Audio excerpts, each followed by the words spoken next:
নমস্কার বন্ধুরা, বৃষ্টি রান্নাঘরে শীতের একটা শাকের এবং তা দিয়ে একটা ইউনিক রেসিপি নিয়ে আপনাদের কাছে চলে আসলাম।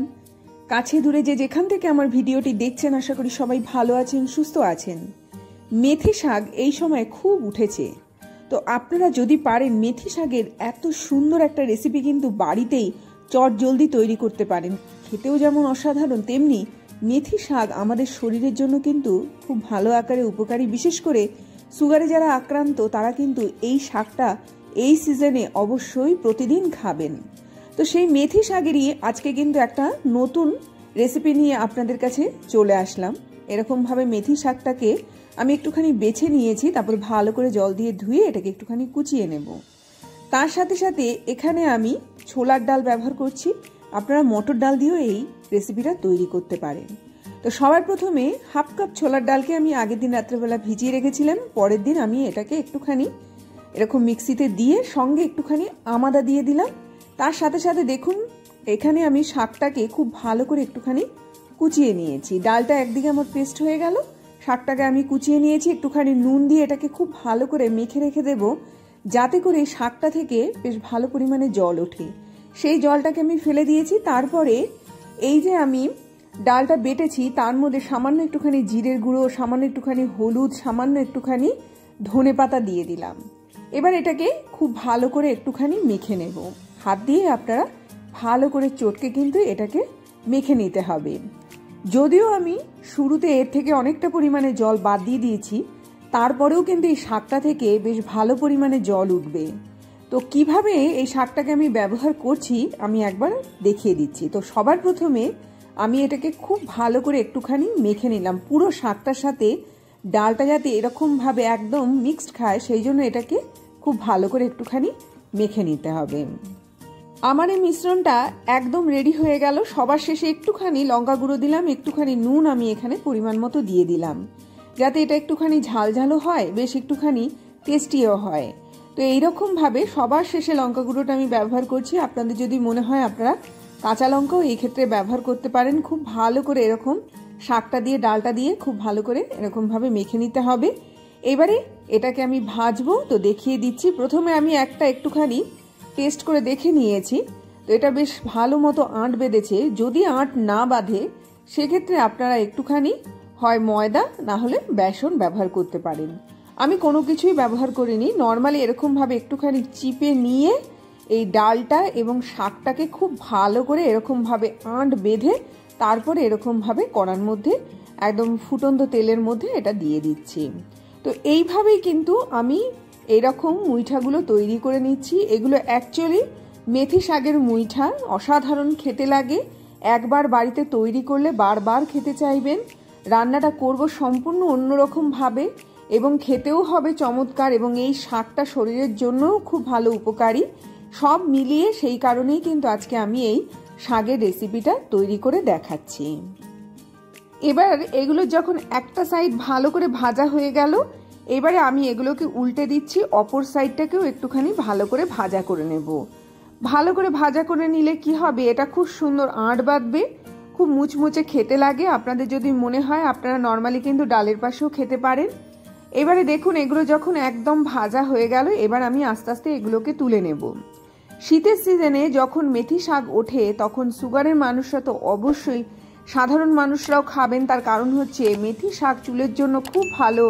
পেটে যাদের ধরুন একটু কৃমির সমস্যা রয়েছে তারাও কিন্তু মেথি শাকটা নির্দ্বিধায় খেতে পারেন। তারও সাথে সাথে মেথি শাক কিন্তু শরীরের একটা ভারসাম্য বজায় রাখে। তার কারণ হচ্ছে আমাদের শরীরের মধ্যে যত ধরনের ধরুন বিষাক্ত জিনিস থাকে, এই মেথি শাক কিন্তু খুব সুন্দরভাবে সেগুলোকে সরিয়ে দেয়। এবারে দেখুন আমি একটুখানি ফোড়ন দিলাম তেজপাতা, একটুখানি গরম মশলা ফোড়ন দিলাম, একটুখানি এখানে আমি জিরে ফোড়ন দিলাম। এই সবকটা দিয়ে আবারও খুব ভালো করে নাড়াচাড়া করে নিচ্ছি। একটুখানি ভাজা ভাজা মতো যখন হয়ে যাবে তখন আমি এর মধ্যে একটা পেস্ট দেব। সেই পেস্টটা তৈরি হয়েছে একটুখানি বাদাম দিয়ে আর একটুখানি টমেটো দিয়ে। তো এই দুটোকে আমি ভালো করে পেস্টটা তৈরি করে নিয়ে আমি তেলের মধ্যে দিয়ে দিলাম। এবার এটাকে খুব ভালো করে একটুখানি কষিয়ে নেব। যত কষাবেন তার স্বাদ তত বেশি বাড়বে, যেহেতু এর মধ্যে বাদাম রয়েছে, টমেটো রয়েছে। আর যেটা মানে এখানে যে আমি ডালটাকে চিপে চিপে প্রথমে তো আমি মুইঠা রূপে তৈরি করেই নিলাম, এবার তার যে জলটা পড়ে রয়েছে যেটার মধ্যে ধরুন এখানে ছোলার ডালও রয়েছে, এটার মধ্যে মেথি শাকেরও খানিকটা অংশ রয়েছে। তো সেইটাই কিন্তু আমি এখানে এইরকমভাবে গ্রেভিটা তৈরি করার সময় দিয়ে দিলাম। তার ফলে কি হবে, গ্রেভিটা একটুখানি ক্রিমি ক্রিমি হবে, মানে একদম মসৃণ তৈরি হবে, একটুখানি যেরকম আমরা সস টাইপের তৈরি করি সেরকম একটুখানি পিচ্ছিল হবে, একটুখানি অন্যরকম খেতে হবে। তো নর্মাল কিন্তু ঝোলের মতো এটা টেস্টি নয়, এটা তার থেকেও বেশি টেস্টি হবে। তার কারণ হচ্ছে এর মধ্যে এমন সব জিনিস দেওয়া রয়েছে যেগুলো নর্মাল গ্রেভিতে আমরা যে টেস্টটা পাই তার থেকে বহুগুণ বেশি কিন্তু এখানে আমি টেস্টটা তৈরি করছি। তার মধ্যে আমি এখানে একটুখানি আদা বাটা দিয়ে দিলাম, একটুখানি হলুদ গুঁড়ো দিয়ে দিলাম, একটুখানি জিরে গুঁড়ো দিয়ে দিলাম, একটুখানি লাল লঙ্কা গুঁড়ো দিয়ে দিলাম। সব দেওয়ার পরে এবার এর মধ্যে একটুখানি জল দিয়ে দিতে পারেন। জল দিয়ে এটাকে খুব ভালো করে একটুখানি এই মশলাগুলোকে কষিয়ে নেব। এরই মাঝখানে বলে রাখি, যদি আমার চ্যানেলটিকে আপনাদের ভালো লেগে থাকে অবশ্যই চ্যানেলটিকে সাবস্ক্রাইব করবেন। আর এই ভিডিওগুলো যদি ভালো লেগে থাকে অবশ্যই লাইক করুন, শেয়ার করুন, নোটিফিকেশন পাওয়ার জন্য বেল আইকনকে প্রেস করুন। দেখুন ভালো করে কিন্তু আমি এই গ্রেভিটাকে এরকমভাবে একটুখানি কষিয়ে নিচ্ছি। একটু 2-3 বার জল দিয়েও কষাতে পারেন বা প্রথমে একটুখানি বেশি জল দিয়ে এটাকে কষিয়ে নিতে পারেন। গ্রেভিটা যখন ঠিক এই পর্যায়ে চলে আসবে, একটু বেশ টেনে টেনে মতো আসছে, তখন এর মধ্যে পরিমাণ মতো আমি নুন দিয়ে এবারে জলের পরিমাণটা আরেকটু বাড়িয়ে দিলাম। মোটামুটি 1 থেকে 1.5 কাপ মতো জল আপনারা ব্যবহার করতে পারেন। তার কারণ হচ্ছে যারা একটুখানি বেশি ঝোল ঝোল খেতে ভালোবাসবেন তারা একটু জলটা বেশি দেবেন, যারা একটু মাখা মাখা খেতে ভালোবাসেন তারা একটুখানি জলটাকে কম দেবেন। এইরকমভাবে কিন্তু আমি এটাকে তৈরি করলাম। এবার এটাকে ফুটতে দেব। এই মুহূর্তে ঢেকে রাখার কোনো দরকার নেই, এটা নর্মালি একটুখানি ফুটে উঠবে। যখন ঠিক এরকম ফুটে উঠলো তারপরে আমি মুইঠাগুলো এবারে একটা একটা করে এর মধ্যে দিয়ে দেব। আর এটা সব থেকে বড় ব্যাপার হচ্ছে এই মুইঠাগুলো দেওয়ার পরে আর এটাকে খুব বেশি সেদ্ধ করার দরকার নেই, যেহেতু শাক খুব বেশি কড়া ভাজা বা খুব বেশি সেদ্ধ করলে শাকের গুণটা কিন্তু চলে যায়। সেই জন্য এটাকে আমি খুব বেশি কিন্তু এর মধ্যে ফোটাবো না, মোটামুটি 3-4 মিনিটের জন্য ফুটিয়েই কিন্তু আমি নামিয়ে নেব। ঠিক এইরকমভাবেই কিন্তু আজকে আমি তৈরি করলাম মেথি শাক দিয়ে খুব সুন্দর মুইঠা। তার মধ্যে সবার শেষে একটুখানি ধনেপাতা দিয়ে এবার আমি পরিবেশন করব। ঠিক এই রকম দেখতে হবে এবং স্বাদ হবে সবচেয়ে বেশি।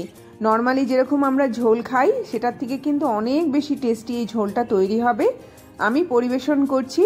এইবারে শীতে কিন্তু অবশ্যই এই রেসিপিটা বাড়িতে তৈরি করবেন এবং সবাইকে অবাক করে দেবেন। তার কারণ হচ্ছে মেথি শাকের এত সুন্দর রেসিপি বোধ হয় এর আগে আপনারা কখনো খাননি। অবশ্যই বাড়িতে তৈরি করুন এবং অবশ্যই সবাই মিলে খান। এই বলে আজকের মতো বিদায় নিলাম। আসলাম, কিন্তু সবাই ভালো থাকবেন, সুস্থ থাকবেন।